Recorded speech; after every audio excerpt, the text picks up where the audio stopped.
Hoy en el Graderío UCM hacemos acto de bienvenida a Eduardo García, director de Radio Marca, que con su voz pues ha conquistado a muchos de nosotros en las locuciones radiofónicas y por supuesto en la documentación e información deportiva, pues quizás más entretenida de la radio española. ¿Qué tal, Eduardo? Buenas tardes. Llámame Edu, por favor, Nicolás. ¿Qué tal? Muy Edu. buenas tardes. Bueno, era para la presentación, que Vale, siempre, vale, siempre vale. suelen ser un poco más formales. La primera pregunta, tampoco es que me guste entrar muy directo, pero sí quiero crear una especie de vínculo, porque lo emocional siempre ayuda en las entrevistas, y es preguntarte sobre tu profesora de coro en el colegio, Matilde. Matilde, y su posterior Citroën. Su Citroën BX rojo. La radio es una de mis grandes pasiones, lo reconozco, pero los coches también me apasionan y me gustaban mucho. Me entró por el ojo el Citroën BX rojo que tenía, porque los Citroën de esa época, ahora menos, tenían la facilidad de hacer como sello particular de la marca francesa, que la suspensión fuera regulable. Entonces el Citroën se subía y se bajaba como los palas y era espectacular. Y Matilde fue una mujer amante de la música, como todas las profesoras que se dedicaban en ese sector. Y bueno, pues fue la primera que me dijo que tenía algo de voz para hacer ciertas cosas. Es verdad que luego me invitó a salir cuando ya crecí, pero tengo un buen recuerdo. Tengo buen recuerdo en general de los profesores. Tengo buenos profesores que se me han grabado en la formación, que en la edad pequeña, en la edad infantil, en la edad adulta, han aportado cosas en la formación de cada uno. Yo creo que hay que darles un gran aplauso, un gran homenaje a todos aquellos que forman parte del mundo de la pedagogía y de la enseñanza, porque a todos nos marcan.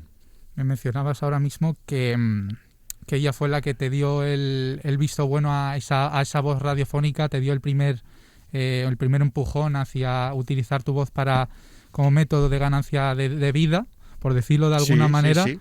Y claro, quería profundizar un poco más en ello. ¿Tú crees que ella podía o ha podido influir en tu estilo, ya tocando temas musicales de armonías, crear cierto ritmo en la locución, o sea, algo que te hace tan característico, por ejemplo, que es en ciertas partes de la locución, pues alargar más las palabras? Pues nunca lo he pensado, pero seguramente sí, porque date cuenta que cuando uno está estudiando, yo te estoy hablando cuando tenía 12, 13, 11 años.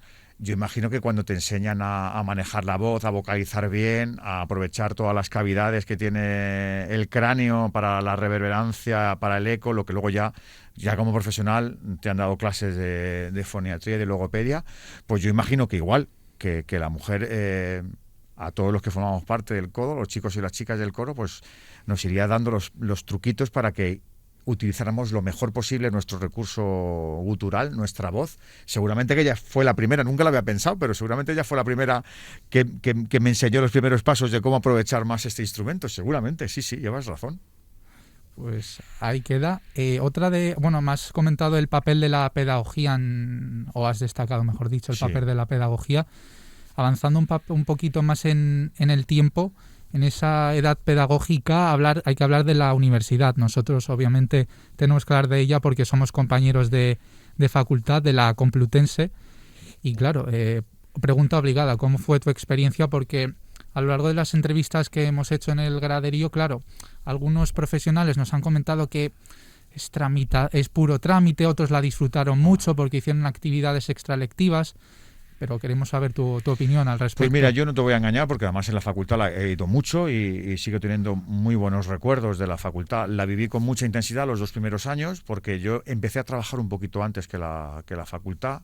Yo mi primera experiencia radiofónica la viví en los Juegos Olímpicos de Barcelona y yo me matriculé por edad. En octubre del 92 empecé mi curso, que además era el curso de las 8 de la mañana. Y bueno, yo solo tengo buenísimos recuerdos. Es verdad que los madrugones me sentaban fatal porque nunca me ha gustado madrugar, pero los 2 primeros años eran de actividad frenética, pues de alguien que está estudiando algo que lleva pensando durante mucho tiempo. Y sí, disfruté mucho de la facultad esos 2 primeros años y luego ya me di cuenta que por cuestiones de trabajo no tenía la capacidad de acostarme a las 2:30 de la mañana porque terminaba el programa nocturno en Onda Cero, por ejemplo. y levantarme a las 7 para estar a las 8 en la facultad, con lo que luego ya fui una rémora para mi grupo, porque ya solamente iba a la facultad a las 11, 11 y media al pincho de tortilla, al café, ya por los apuntes de Miguel Ángel Díaz Boyariza, con el que me permití el lujo de estudiar, y luego tuve la facilidad de todos los profesores, sabiendo que no estaba tan mal en esa época como ahora, pero fueron la mayor parte de ellos absolutamente flexibles conmigo, en que yo no podía asistir a las clases y que solo podía examinarme. Entonces, tengo esos 2 años grabados a fuego, pues de pasármelo genial, de conocer a gente maravillosa, y los últimos 3 eran, pues iba, me examinaba o iba por exámenes, y esa era mi rutina. Has comentado lo de Onda Cero, me has adelantado un paso porque te iba a comentar ahora que fuiste becario en Onda Cero del 92 al 94. Bueno, voy a listar un poquito para que los espectadores sepan un poco de tu trayectoria, hasta dónde has estado hasta llegar aquí. Lo de becario de Onda Cero, luego presentador de Radio Estadio entre el 94 y el 2000, luego tiempo de juego en COPE entre el 2000 y el 2006. Luego, esto es un detalle que me pareció muy curioso, que también estuviste en televisión, que es algo que después comentaremos, en el programa Vía Navarro de Vía Digital, entre el 98 y el 2000, luego presentador de El Marcador desde el 2006 a la actualidad, y desde el 2006 compaginándolo con director de Radio Marca, que no es un puesto que se pueda decir con la boca pequeña. Y la pregunta iba dirigida sobre todo a cómo se digiere y reflexiona esta trayectoria, viendo que empezaste con 17 a trabajar, que es, hoy en día, que es algo que no mucha gente puede decir. Seguramente. Pues yo lo digiero con mucha naturalidad, porque me dedico a lo que me gusta, porque esta profesión es muy vocacional y porque además me puedo ganar la vida con ello. Entonces solo tengo parabienes de la gente que me dio oportunidad, de la gente que me permitió crecer profesionalmente, de todos los compañeros de viaje que he ido haciendo en estos años. Es verdad que a veces he pensado si me iba a dedicar durante mucho tiempo a no cambiar de vía, a seguir siempre en la temática deportiva, y mientras siga teniendo la ilusión por seguir haciendo lo que hago y embarcarme en proyectos que me secuestran para bien, pues no me quiero apear, y no sé si pensaba si iba a ser esto muy largo. Yo recuerdo cuando iba a hacer los primeros partidos en Onda Madrid, porque a Onda Cero ya no llegué como becario, a Onda Cero ya llegué como becario, pero ya contratado. Yo, mi primera trayectoria fue del 92 al 94, que estuve año y medio haciendo cameos en Onda Madrid, porque hacía fútbol regional el fin de semana. Entonces, cuando me iba con mi padre a hacer un partido al Polideportivo Santa Ana de tercera división, pues yo no sabía si eso iba a ser flor de un día o si podría seguir. Y mira, pues al final he conseguido ganarme la vida con esto. Y la verdad es que lo veo además con una humildad que yo no finjo. Creo que hay mucha gente muy buena haciendo lo que se hace. Yo he tenido fortuna, he tenido constancia. Es verdad que no tengo relajamiento, que me sigo tomando mi trabajo con ese nivel de insistencia que creo que tenemos que tener todos los profesionales. Y me parece que lo que tenga que venir, pues vendrá. Estoy feliz. Habrá cosas que me puedo arrepentir, cosas que no, pero la verdad que creo que tengo una larga lista de amigos en comparación con la lista de enemigos, que creo que es un poco más pequeñita.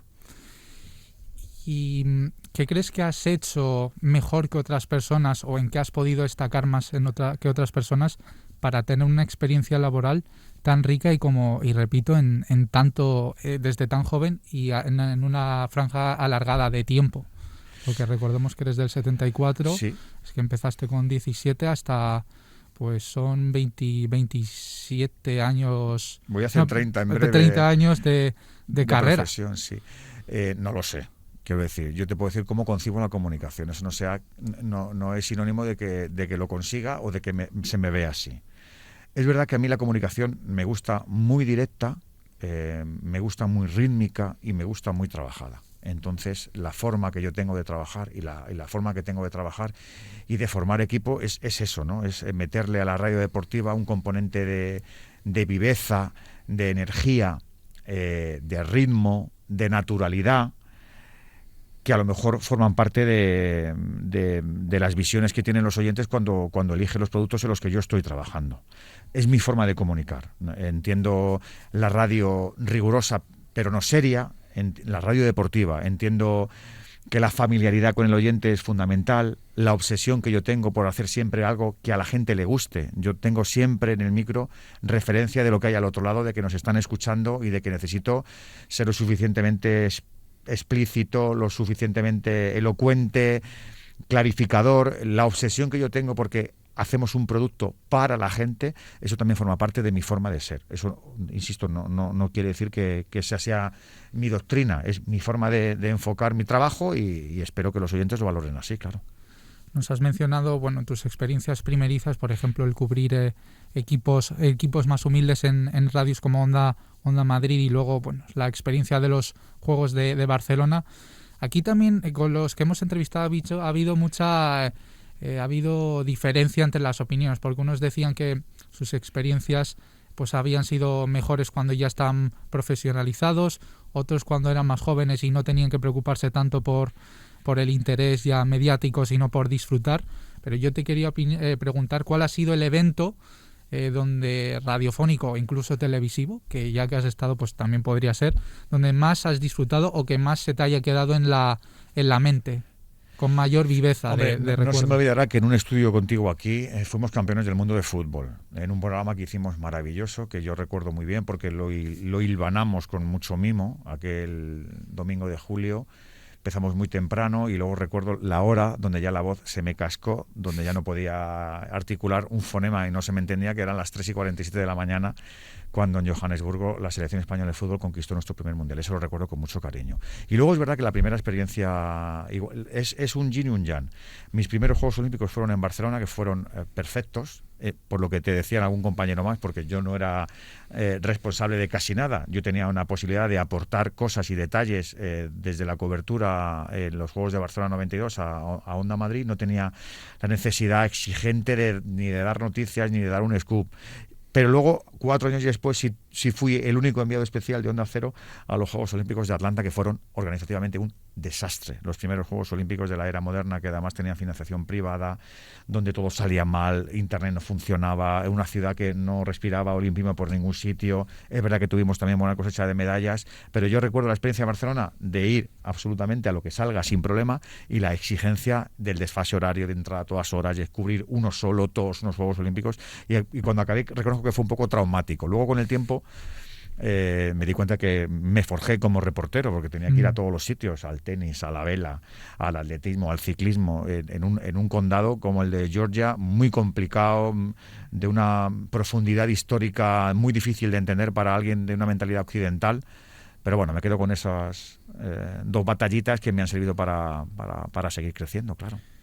Y mirando más en tu fase como director de Radio Marca, obviamente la pandemia pues es algo que no podemos obviar en esta entrevista, y te quería preguntar cómo ha sido el trabajar con ella. ¿Habéis tenido que hacer grandes cambios o reestructurar a muchos de la plantilla? ¿Habéis descubierto algunos métodos que os puedan servir para el futuro o que ya los estéis utilizando? Pues mira, yo pensaba de verdad que, aparte de que no íbamos a ser una opción preferente, el deporte se puso en modo hibernación. Pues si se pone en modo hibernación, lo normal es que el consumidor de radio deportiva deje de hacerlo. ¿Por qué? Porque no hay deporte. ¿Por qué voy a enchufarme en la radio del deporte si no hay deporte? Y fue un poco al revés. No sabemos los datos de medición, porque en esa época el EGM paró, porque no se podía estar en la calle haciendo encuestas, pero sí reconozco que me sorprendieron mis compañeros.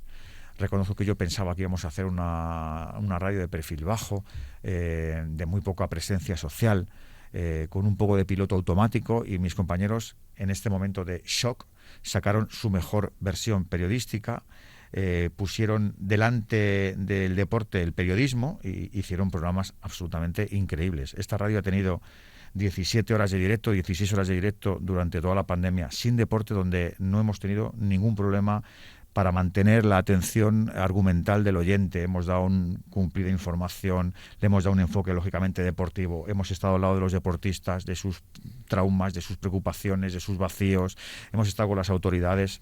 Así que esta radio no tuvo que reinventarse, tuvo que hacer un ejercicio de transmutación, porque el contenido se nos terminaba, pero eran tantas las preocupaciones que teníamos como sociedad que yo creo que ahí sacamos la versión más periodística de todos nosotros. Hicimos programas tremendamente potables, tremendamente aprovechables, te iba a decir algo más que dignos, y yo me siento muy, muy, muy, muy orgulloso de todos y cada uno de mis compañeros en esa época pandémica, porque además estábamos trabajando en un edificio donde solo veníamos a trabajar los de la radio, porque muchos soportes de las páginas web o de los periódicos se pueden hacer a través del teletrabajo, pero la radio, aunque hemos trabajado mucho, necesitaba un técnico de sonido mínimo, un productor para hacer llamadas y un locutor que seguramente, aunque podía estar en casa, también era más cómodo para trabajar estando en los estudios. Y veníamos a un edificio mastodóntico como este, en momentos de penumbra, donde estaba todo oscurecido, donde no había nadie en la calle, a que la radio del deporte contara más cosas que van más allá del deporte. Así que, insisto, me siento tremendamente orgulloso.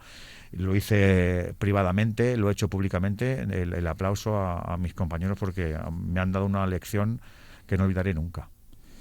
Nos comentabas también anteriormente, hablando también en el aspecto más directivo de esta radio, de la juventud y lo que supone en tu carrera profesional mirándolo actualmente. Obviamente, nos comentabas hace más o menos, fue un mes, cuando charlamos en el Día Mundial de la Radio de la Facultad y de la Complutense, que uno de los factores clave o algo que diferenciaba Radio Marca era que había mucha gente joven trabajando, muchos periodistas recién salidos del horno, se podría decir, sí.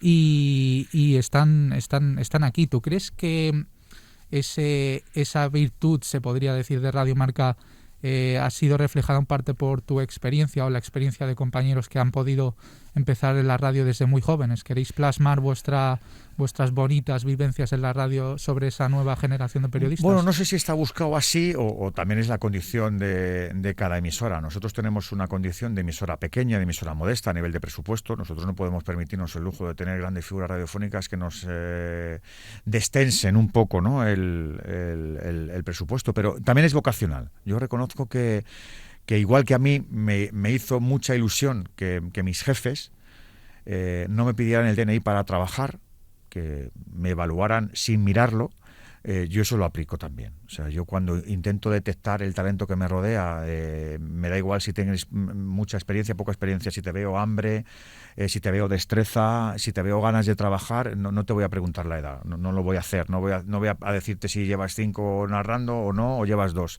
Y yo creo que eso es un poco parte sustancial de la emisora, el estar pegado siempre a la juventud, para que sea la juventud la que nos permita crecer, descubrir nuevas formas, nuevos formatos, nuevas vías. Yo creo que no lo tenemos como una obligación. Podríamos fichar a gente de 50 años o de 60 años sin problema, que también es muy experta y que vale mucho, pero lo hacemos de una forma un poco como natural. Siempre ha salido el dial de Radio Marca, siempre ha sido reconocido porque hay muchas voces jóvenes que pululan en las emisoras, en los campos, y lo hacemos de forma natural, y es verdad que va siendo doctrina porque pasa durante mucho tiempo de manera sostenida.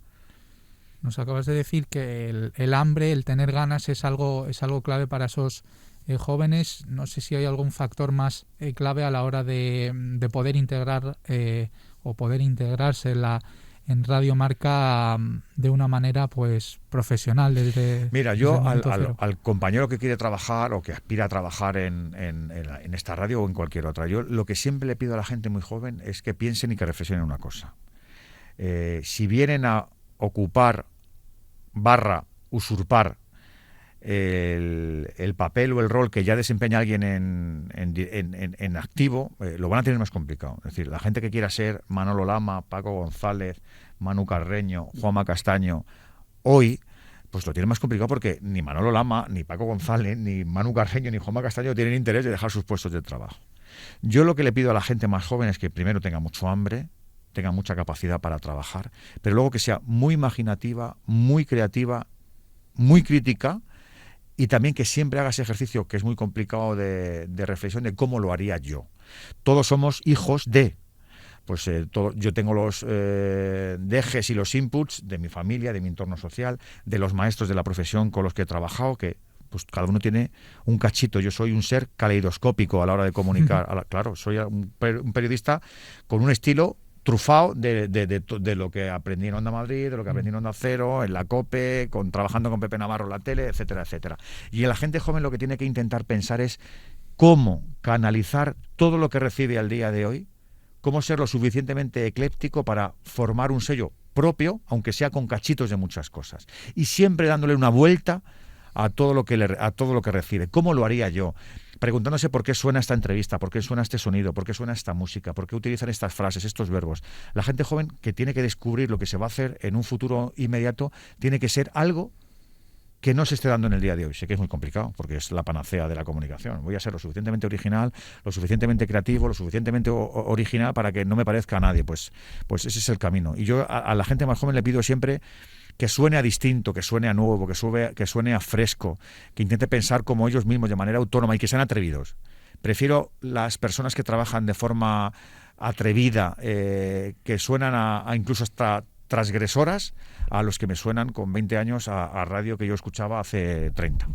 No sé si me he explicado bien. Sí, yo por lo menos lo he comprendido. Pues me alegro mucho porque este discurso lo doy mucho, pero no te creas que muchas veces me hacen caso. Sí. Recordemos que en el 2006 entraste como presentador del marcador de Radio Marca. Por aquella etapa pues coincidiste con otra persona con la que hablamos, con Paco García Caridad. Sí, claro, con el director. No te voy a preguntar sobre Paco, sino que te voy a preguntar quizás sobre los tiempos. No quiero sonar ni mucho menos ofensivo, por los tiempos gloriosos de Radio Marca, donde había una mayor cantidad de oyentes, y eso pues son datos, no se pueden negar. No se puede negar.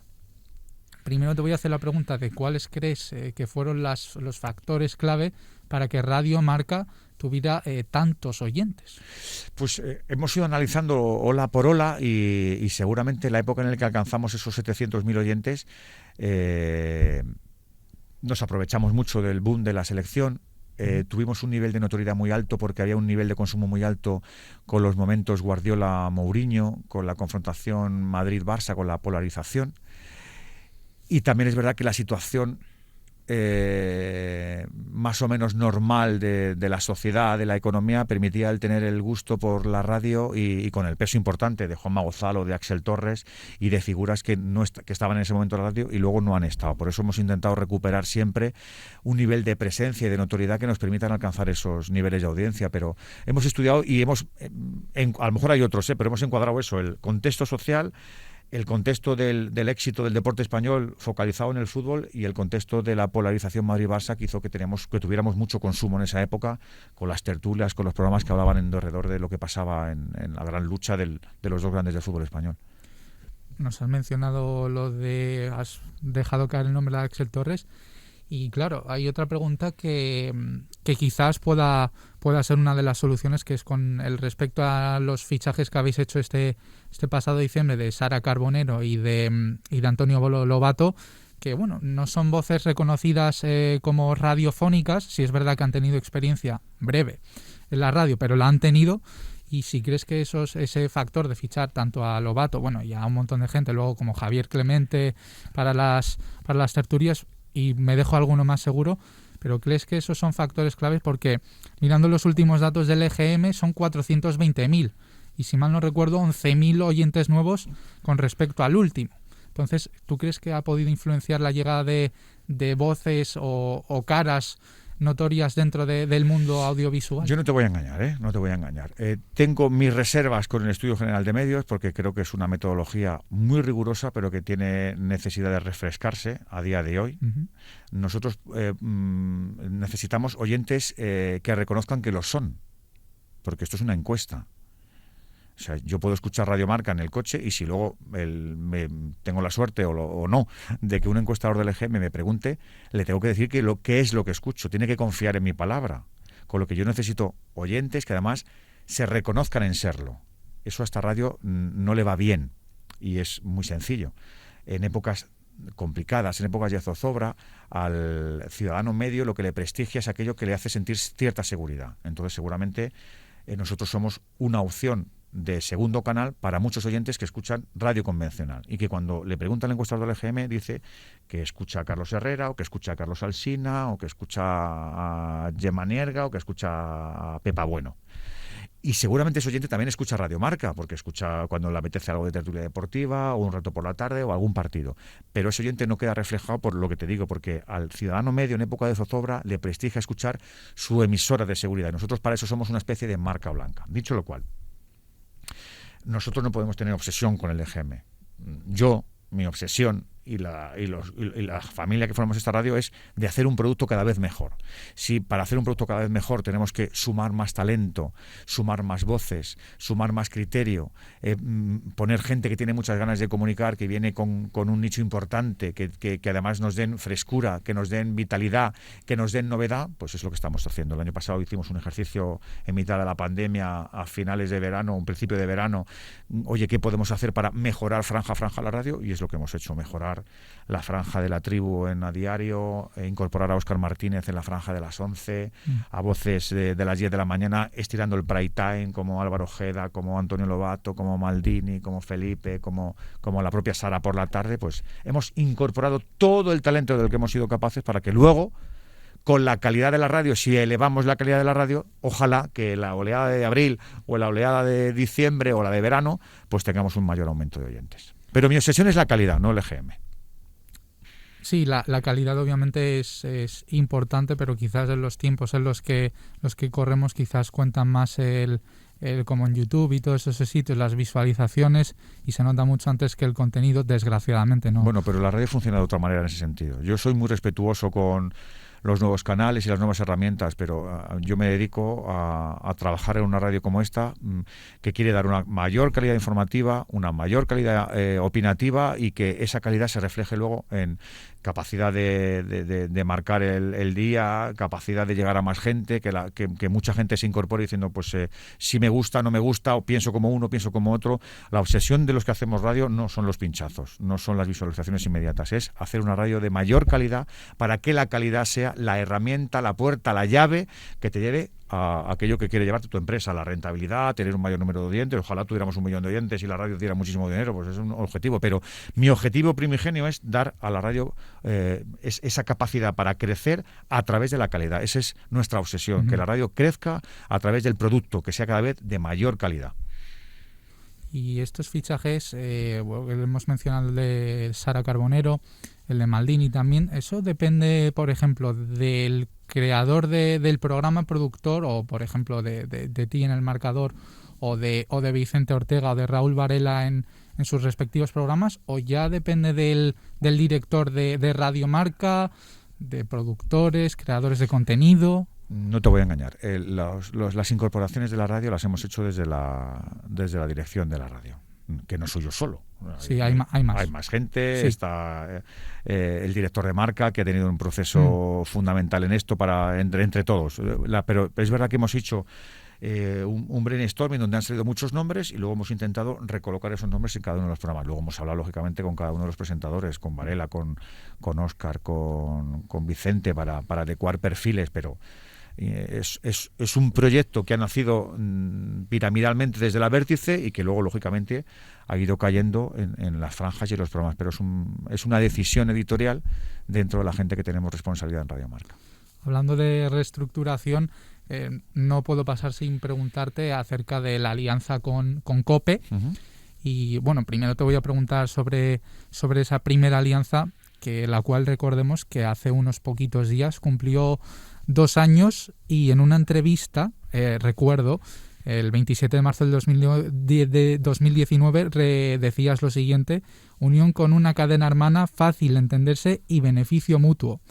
Más que nada, te pregunto por esa última frase, quiero que me amplíes esos términos, por qué crees que dijiste eso y si sigues manteniendo esa opinión. Sí, claro. La suma de las 2 emisoras, lo que ponían en valor, lo que decían en aquella entrevista, es que a nosotros nos viene muy bien el refrescar la noche con un programa diferente, que va a contar seguramente lo mismo, va a versar seguramente de lo que hemos contado durante todo el día, pero con voces nuevas, con criterios nuevos, con argumentos nuevos. Nosotros no necesitamos, porque no tenemos ese músculo suficiente todavía para hacer una programación 100% autóctona, y a ellos les viene muy bien, porque el Grupo COPE es una emisora que tiene una expansión deportiva, pero que tiene un limitado alcance, y que el Grupo Marca, con el periódico, con la web, le va a venir porque va a tener una caja de resonancia muy importante para todo lo que ellos hacen. Es una suma que salía aritméticamente bien, tanto para ellos como para nosotros, y se ha visto en el tiempo. Nosotros le dotamos en el último GM, creo que casi 60.000 oyentes, que a ellos les viene muy muy bien, y ellos además tienen más capacidad para llegar, no solamente a través de sus medios convencionales, sino también de los medios que tiene Universo Marca. Por eso es una suma y una alianza que a las 2 empresas les viene muy bien. no todo es bonito en este mundo. 2 años anteriores, o mirando atrás 2 años con respecto a la alianza con Comper, en el 2017 os juntasteis o formasteis alianza con De la Morena, otro mítico de la radio deportiva española, pero bajo tu punto de vista, porque recordemos que ya esa alianza pues no está vigente, se destrozó hace 2 años, justo antes de formarla con COPE. ¿Cuál crees, desde tu punto de vista, que fueron los fallos que llevaron a que no congeniara muy bien Radio Marca con el transistor de La Morena? Pues siento mucho no poder decirte más. Se lo tendrás que preguntar a ellos, porque ellos fueron los que rompieron el contrato. Fue el transistor que hace 2 años, en el mes de enero, decidieron no terminar la temporada. Nosotros tuvimos que llamar a la puerta de COPE por si les interesaba formar una alianza con nosotros, porque nos quedamos solteros, porque nuestra pareja decidió unilateralmente pedirnos el divorcio, porque además no había acabado el contrato todavía, prefirieron seguir haciendo otro camino y, oye, pues muy bien, están en su derecho empresarial, pero fue así. Nosotros no abandonamos Onda Cero, fue Onda Cero quien nos abandonó a nosotros. Han sido uno de los temas que te han sacado mucho en las entrevistas, que es el de los reporteros bufanderos, algunos lo han llegado a denominar. En algunas otras entrevistas has llegado a declarar que no te importa que sean de un equipo, pero siempre que muestren pues dentro de lo que cabe, justicia en ciertas jugadas, ya sea penaltis o goles que sean ilegales de su equipo, en contra de su propio equipo. ¿Tú crees que esto realmente existe, este tipo de rara avis que se podría denominar el aficionado de un equipo que es justo? Te lo prometo. Yo la palabra justicia no creo que la utilizara. Te voy a decir por qué. Porque la tengo tanto respeto que no la suelo aplicar mucho en el mundo del deporte. Es decir, yo, por ejemplo, no suelo hablar de resultados justos o injustos. Pueden ser justos o injustos si hay un penalti flagrante que no es flagrante, o el balón se ha ido, como le pasó a Cristiano Ronaldo en una eliminatoria reciente de la fase de clasificación para el Mundial de Qatar. Suelo hablar de méritos. Hay resultados en los que tú haces más méritos, menos méritos. Yo, al periodista que siente los colores de un equipo de forma fogosa, lo único que le pido es un mínimo de equilibrio y un mínimo de honestidad. Si tú eres equilibrado y eres honesto, seguramente la bufanda la tengas en el cuello.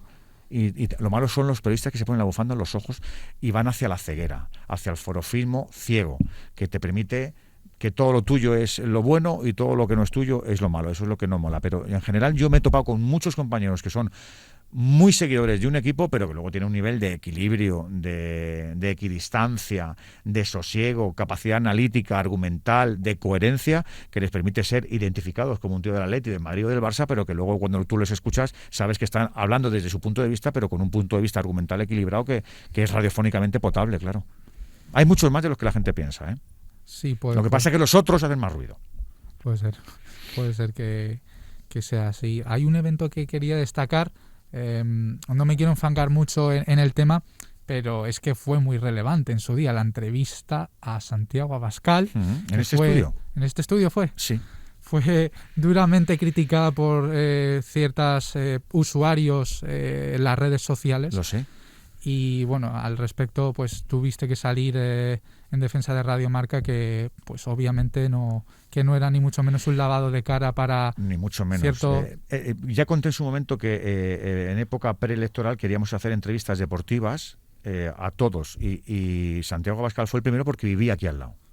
Y porque no le costó, ahora ya no vive aquí al lado, estaba aquí al lado y bajó de ese estudio, tardó como 2 minutos en ir de su casa a este estudio. Y salió por calendarización la primera, pero no fue la primera que se cerró.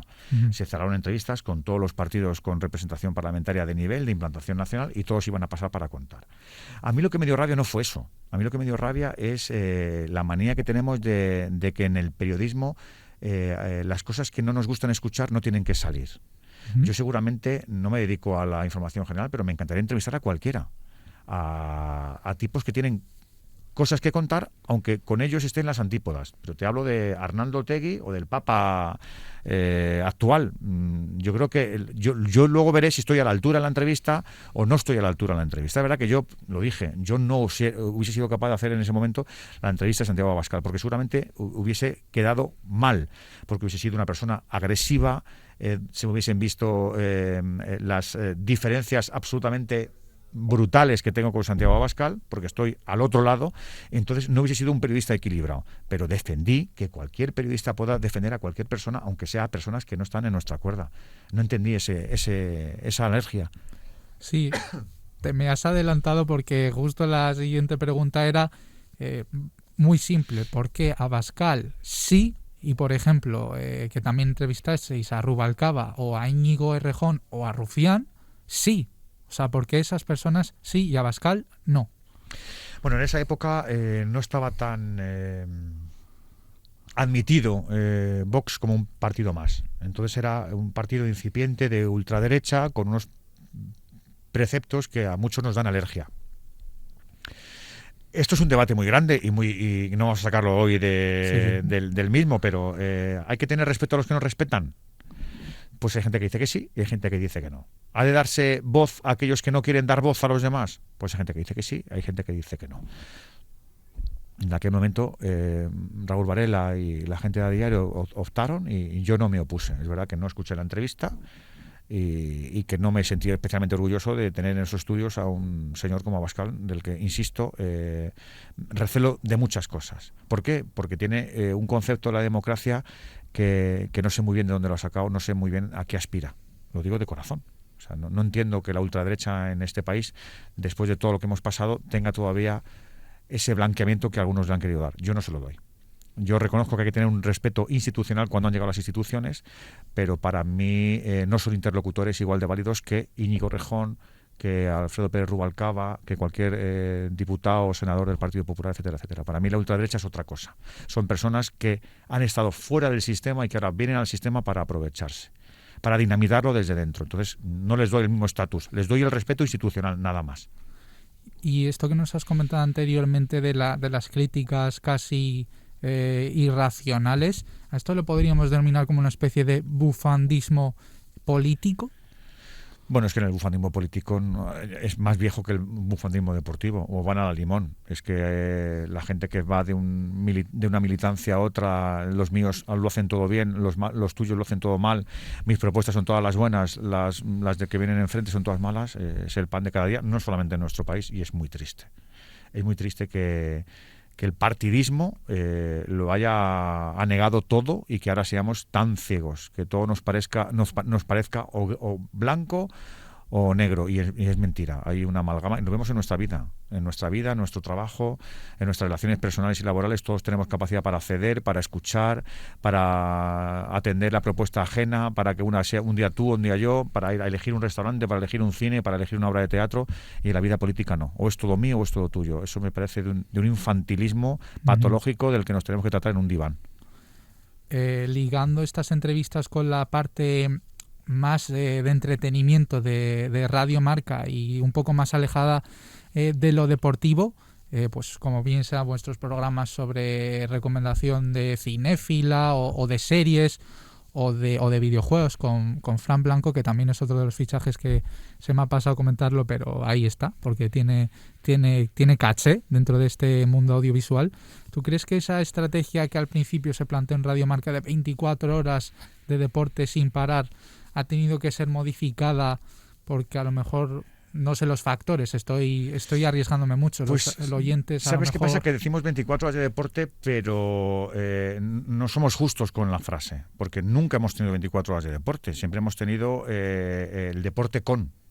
Es verdad que no es solo deporte. Lo que pasa es que si tú escuchas Seriadictos o Paralelo 20, que es de viajes, siempre hemos tenido programas que tocan aspectos sociales que nos preocupan, pero que tienen una textura deportiva. Entonces, programas de 24 horas 100% de deporte, solo de deporte, no. Tenemos de todo.